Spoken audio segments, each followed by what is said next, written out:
Hello, my name's James. I'm from the UK and I'm going to talk to you about some disruptive technology that's coming that will change the way that we live, work, play in the urban environment. I'm going to use this when I say the word metaverse. Fortunately, Mark Zuckerberg has sort of ruined the way that we think of the word metaverse, but I'm actually quite interested in all of the things around it. I'm interested in virtual worlds.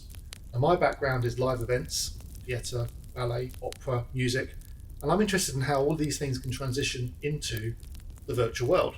So in this talk, I'm going to go through some of the opportunities and the benefits, particularly for us creative peoples, for how live events and urban living can be transitioned into a virtual world and a hybrid virtual world. So with that, I'm going to talk about four particular areas. I'm going to talk about the physical world. That's a world we already have, and why disruption's happening there and leading us to this new reality. I'm going to talk about virtual worlds, the worlds that we can inhabit virtually. I'm going to talk about hybrid worlds. That's worlds where we have virtual augmented content living alongside our physical world. And finally, I'm going to talk about something a little bit brave.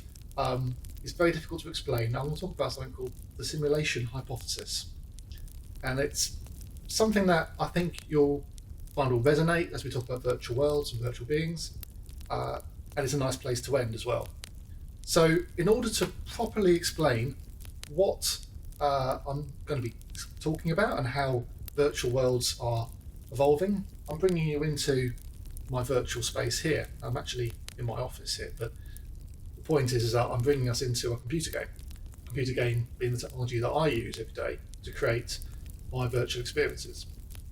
So let's go first of all into a virtual version of the physical world.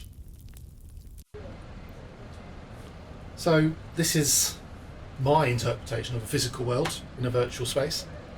Obviously this is all simulated, but this is kind of what we all know as human beings. This is sort of what we find familiar. Big buildings, small buildings, roads, mass transit, is what we kind of know. But is it? Is it really what we as human beings should associate with urban living? I'm challenging this because I think it's more important to remember where we came from, and that will help us think about where we're going to. Let me give you an example, and I quite like this story. This is very relevant for lighting people to think about the eyes quite a lot. So let's go back in time to the days of Neanderthals, cavemen, when we were hunter-gatherers. Now, we have a very particular evolutionary response to being attacked by predators, or to be attacking as predators. We have eyes in the front of our face, as opposed to the sides. A lot of animals evolved with eyes to the sides so they could capture more of a peripheral vision, so they could keep an eye out for predators coming to attack them. But we are traditionally predators. So our eyes are on the front of our face, and there's two of them, very specifically, because it gives us the opportunity to create parallax. That parallax provides us a sense of depth. The two eyes together get two separate images that converge in our brain into one, but the brain is very clever. It can figure out how far away it thinks something is based on the information that the two eyes are giving it separately. Now, like a film camera or a photography camera, there is a limit to this. There's what we call the infinity plane, and that's where anything past a certain distance just becomes one depth to us in our mind's eye. So we can't then associate depth as well as we can with our parallax vision. The reason we have this is because we need to be able to throw a spear at a predator, like we need to be able to throw a rock, and human evolution has shown that we can only throw something about 10 to 12 meters. So this is pretty much where, for most people, the parallax ends and it becomes the infinity plane. So we have evolved an ability to detect depth based on our ability to hunt for food. And that's very interesting, isn't it? That we spent 500,000 years or more using this particular human biological trait in order to live our lives a certain way. And then we're in an urban environment like this, and we think that actually we've only had this for the last 1 or 2 generations at this scale. We have to go back 500 years, 1,000 years to find the very first brick buildings. And even then, it's only for the elite, the royalty, the rich, the wealthy. Most people live much closer to nature. They were living in thatch or wooden houses, possibly mud houses. And it's not that long in terms of the evolution of history for humankind that we were living in much more natural environments like caves and trees. So the physical world is maybe an evolving beast, and it's very disruptive as well. We often think that what we have around us is very stable because it's what we know, because it's been there our entire lives. But if you look at what's coming in the future, you'll realise actually we've got a lot of disruption coming our way. I'm talking about gigacities. And in Saudi Arabia, as an example, they're building more than 20 gigacities. These are spaces that are so vast that they house entire communities, schools, the hospitals, the houses, the offices, all in one individual building that's fully air conditioned and protected from the elements, and people never need to leave it. They will, I hope, but they don't need to. There is one building that's 20 kilometres long, stretching a line straight from the sea across the desert, and that's just mad. The whole thing, a big glass box that's been air conditioned to house all these people to live in. It's as mad to us as the idea of living in mud huts, but that's the evolution of urban living, right? So is it really that disruptive to start thinking about virtual worlds as a place to live in? Is it that disruptive to think about how we might engage in virtual experiences or virtual spaces when our entire physical world is changing around us at such a rapid pace? So let's go into a virtual world and we'll explore that there and see if those same ideas resonate in a virtual space. So come with me into my virtual theatre. This is my theatre. I like it here. I mean, I like the theatre, so why wouldn't I? It's what the industry I've grown up in, and it's an environment that I'm very comfortable in. I've been gaming all my life. Not an avid, mad gamer. I'm not making all the money on Fortnite like some people, but this is an environment that I associate with. This is built in Unreal Engine. It has lighting, it has seats, it has video, it has all the bits that I look at when I look at a stage. There is no difference sometimes, depending on the quality of the graphics that we're using. But when I'm looking at a stage in a virtual world, it's not that much different to me than a stage in the real world. Now, my business is making virtual experiences. I'm trying to put live events, theatre, opera, ballet into computer games like this.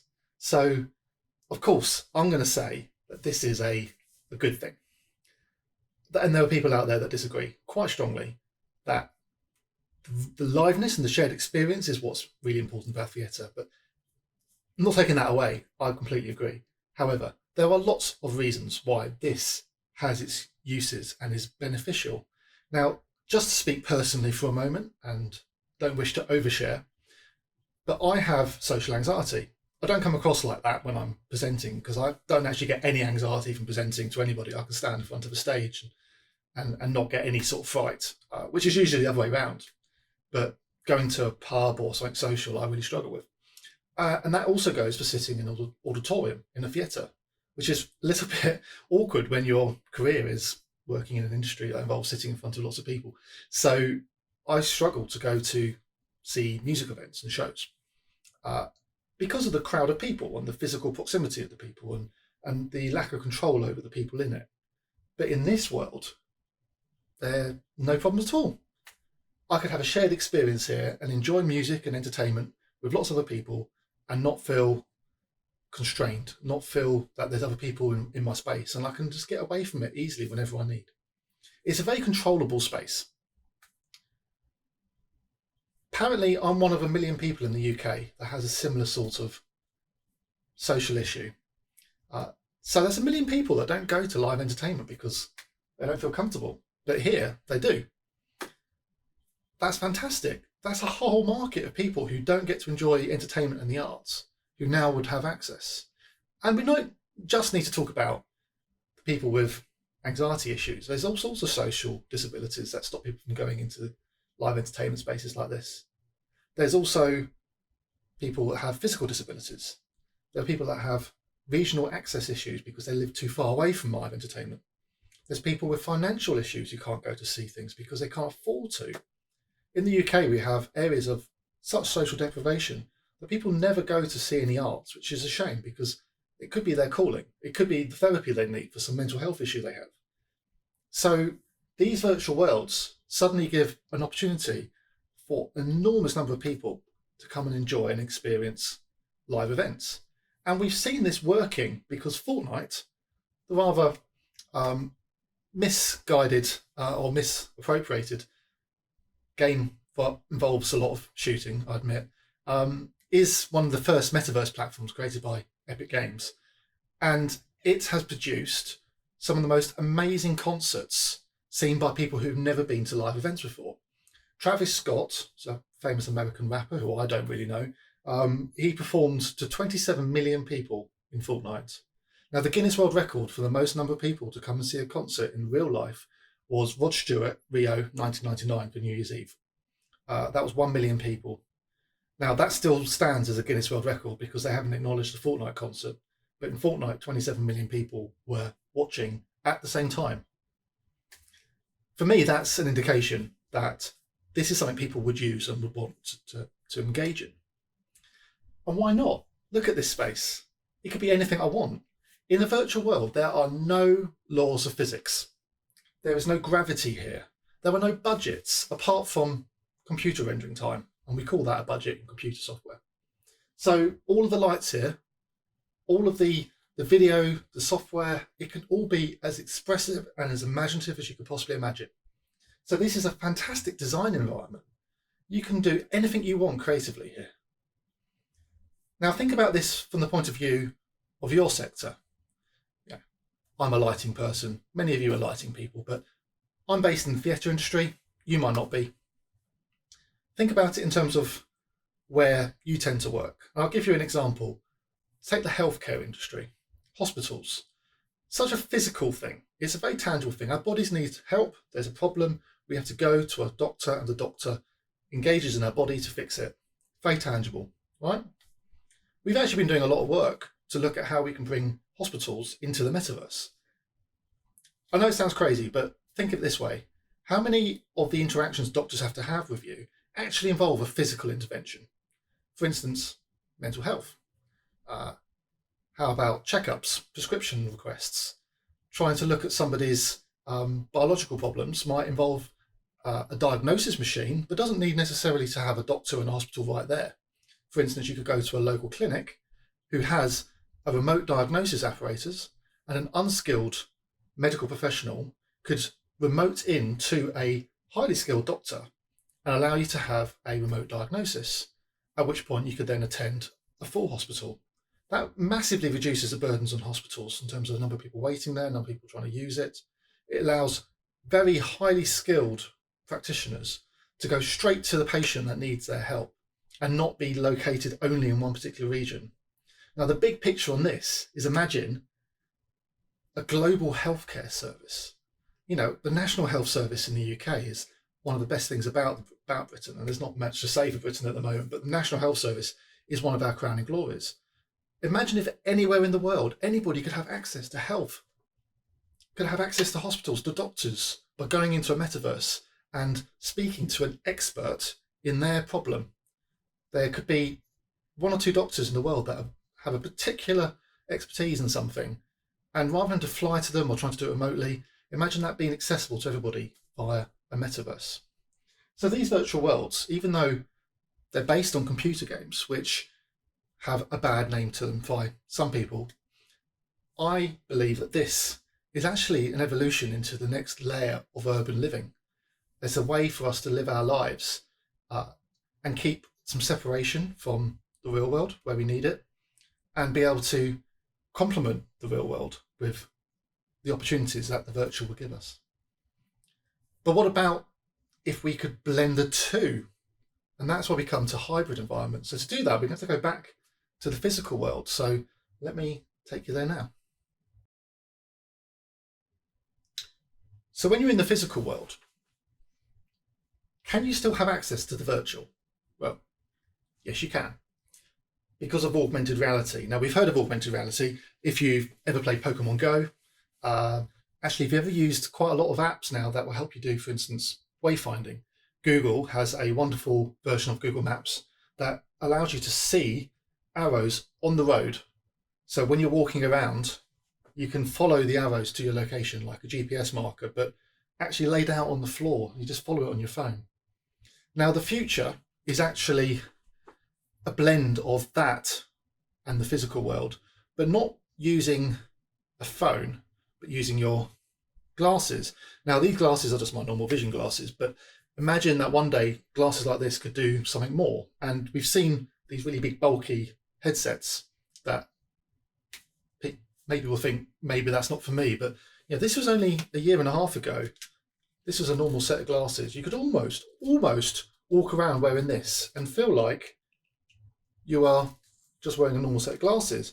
Now, these are fully tracked and allow me to see augmented content in my real world. Now, with Apple's release of its new headset, a lot of other companies are coming out with versions like this, but a lot smaller, that can provide augmented reality content. Now, if that's not for you, let me explain some of the uses of it, particularly from a creative point of view. And I'm going to focus here on lighting because that's what many of us are.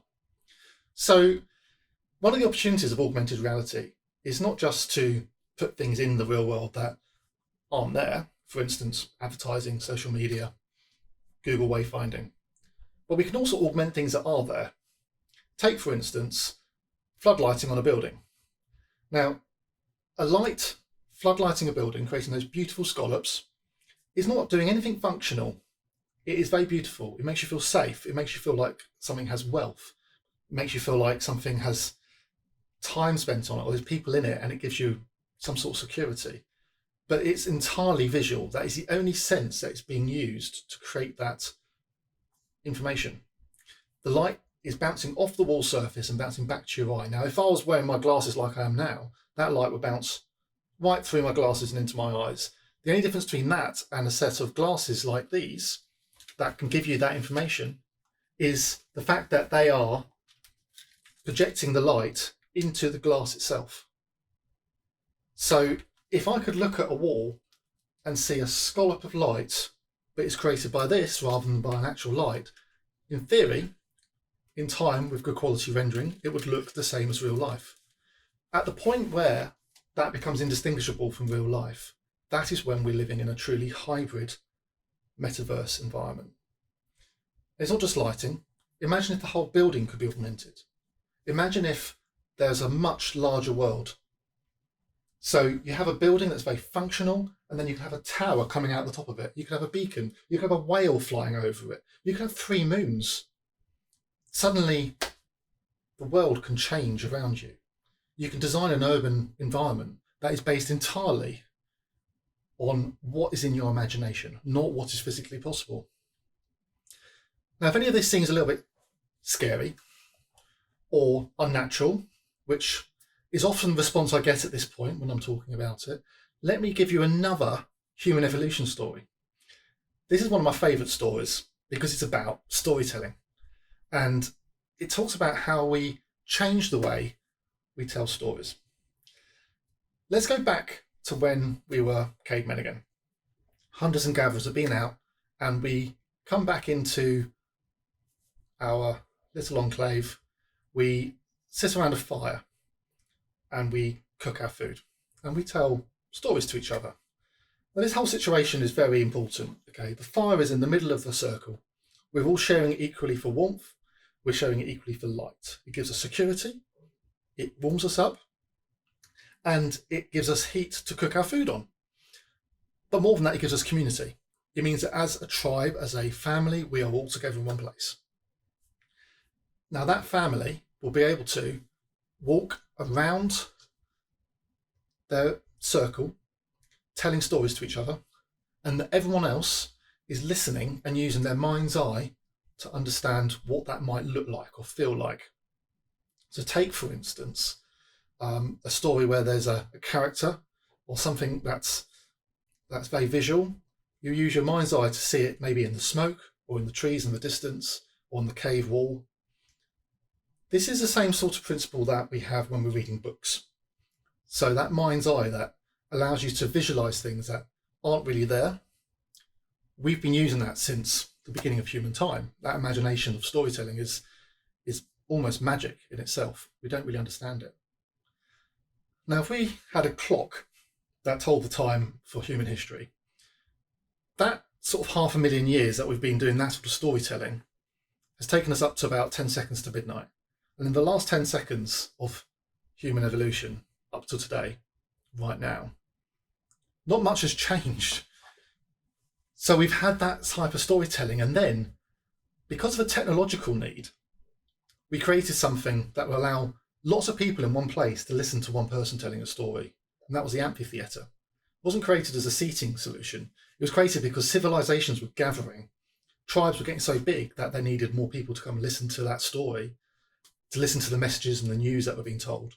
And that meant having an acoustic solution that allowed one person to address potentially thousands, hence the amphitheatre. But what was inadvertently created was a complete virtual, completely imagined space that became where the story was taking place. That stage area is the story. And even though the presenter was standing there because of the acoustic properties, it was actually where they end up having the story told. Evolution took this forwards, so that was about 5,000 years ago, up to about 500 years ago. Storytelling became more confined. Take Shakespeare, for instance. We started to see him presenting his stories using characters to portray the characters in the story with actors. They had props, they had costumes. The narrator was no longer outside the story, bringing you in. You were actually having it represented to you with visual information. There was less imagination in it, but you still enjoyed it because you were captured by the story. And then came the proscenium arch theatre, which is what many people think of as storytelling for theatre, is that proscenium arch, the tabs open at the front and you eat your ice cream in the interval. That type of theatre only emerged about 150 years ago. It's very, very uncommon. It's, even though kind of standardised what people think of as theatre, it is a very new version of it. And the reason for it was to have a fourth wall, the thing that you look through. The story's on one side and you're on the other. The audience around you are all having a shared experience, but you're witnessing magic. You know that the actor walking from the wings onto the stage is not really the person that they're playing in the character, but you believe it and you buy into it, that willing suspension of disbelief. All the lights, the sound equipment, the scenery, everything that's automated, they're all behind this magical layer of storytelling. And then we took it a step further with cinema. We flattened that screen. We made that story space being told out on a flat canvas with even more magic, because the technology allowed us to do amazing things. We could cut between different scenes. You could take cameras to places that you've never been. And then came VFX. So we started to see virtual experiences. And then came the TV. The TV was another evolution that took us away from the storytelling experiences that we've traditionally had. For instance, we now no longer watch it with lots of other people. We watch it maybe at most with our family, a lot of the time on our own. And it's a much smaller screen. And the content isn't quite as fantastic as it would have been in the theatre, a lot of the time. And then we did the worst thing we've ever done to storytelling. We did something that is very hard to come back from. We've put all our storytelling on a screen this big, and most people now will watch all of their content on a little phone, whether it's social media or YouTube. They're all stories, so it counts. But even films and TV now are watched on phone screens.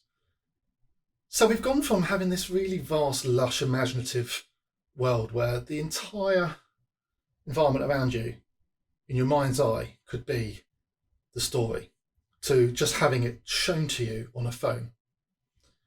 And then comes these new devices. Now this allows you to see storytelling all around you. It places characters and content in your world, and suddenly this becomes the new reality. So this is actually closer to the 500,000 years of evolution of storytelling that we are used to. This technology is actually more natural for human beings than all the stuff that's come since. That is why I believe that this is actually relevant and shouldn't be dismissed. Now, I've talked a lot about current technology, but there is a type of philosophical principle that we need to cover, just because it's loosely relevant and there is a very important point that I want to make at the end that uses this. But unfortunately it involves a little bit of quantum mechanics and I'm not very good at explaining it. So sit tight, come with me to the simulation point. So I made sure there was nothing here.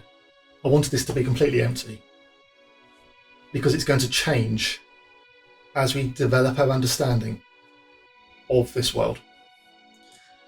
Now, the simulation hypothesis is a story or an idea, philosophy, a theory, a religion almost, that has been around for almost 100 years and is actually the only theory of the evolution or the start of the universe that both religion and science agree on. The simulation point is what the simulation hypothesis describes, is an idea that we are living in a simulation. Now, if that sounds a little bit science fiction to you, that's because all the science fiction films tend to rip it off. It is actually a very well established philosophical idea, just not really explained in that way. I'm going to try and explain it now. Bear with me. So, one of the most famous proponents for the simulation hypothesis is none other than Albert Einstein. And that may surprise you, but actually, there's a lot of very reputable people and scientists and religious leaders who have been advocates for the simulation hypothesis. Einstein came up with the formula E equals mc squared, effectively proving the speed of light and giving us a constant speed that light conforms to. It is unchanging. That is a law of the universe. If we disprove that, we disprove so many things. So let's just take that for granted. Speed of light is constant. Going with that, there is another constant called Planck's constant. And this is where we get into the realms of quantum mechanics. Planck's constant is the size of the smallest thing that can exist in the universe. And we know that that must be true because we can calculate it from the constant of light. And this is where the quantum mechanics gets beyond me, but there is a way of saying that if you know the speed of something, you can work out what the size of it should be. There's a minimum size it could ever be. That means the entire world is made up of things, be it something below atoms, be it below the Higgs boson, something very, very small that makes up everything. And it can only be a certain size. And that thing is the size of the Planck's constant. So, when I hear that the world is made up of lots of little dots, to me that says pixels, because I'm a virtual person and I think about things in the virtual world. And that's the point of the simulation point, is that it is describing a world where we live inside pixels, that we're living inside something artificial, that the entire universe is actually an electronic computer, and that everything that's happening is happening because of the way a computer works. Now, films like Blade Runner, Terminator, and particularly The Matrix really explore this. And there's a wonderful example of deja vu explained in The Matrix, where things can happen twice, and that is equivalent of a computer processing something twice because it got stuck. It's unfortunately making it harder to make people believe in the simulation hypothesis. So I have to say up front here that I'm not necessarily a believer in the simulation point, but I like the fact that there is people out there thinking about us being inside a virtual world already. Because if we are, then that opens up this really interesting question. I'm also interested in who created the simulation point. That's something for philosophers and theologians to discover. I'm interested in why we are living in a simulation. It stands to reason that if the simulation is there to look after us, to create us, it must also be there to entertain us. Why else do we need it if we are just functional parts of some sort of system, a computer system, then why not just go through our existence as a byte and a bit, a capacitor just opening and closing and discharging and recharging? No, we have an existence. We have feelings and emotions. And that means that the simulation's there to entertain us and to give us security and to make us feel like we're in a home. And suddenly that means that everything we live in, everything we're experiencing, the urban environment we're in, is actually the meaning of life. Because if the simulation point is why we exist, then the meaning of life is to be entertained and to have comfort. And the reason that I like that is, as somebody that works in the entertainment industry and the urban environment, I think you'll agree with me that it's lovely to think that the meaning of our life, our career, our reason for existing at all, is to solve the meaning of life and to provide the answer to the meaning of life.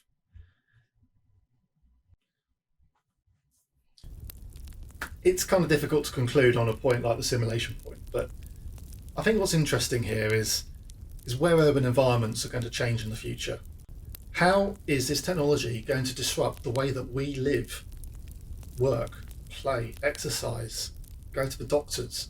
It's all about evolving from what we were before.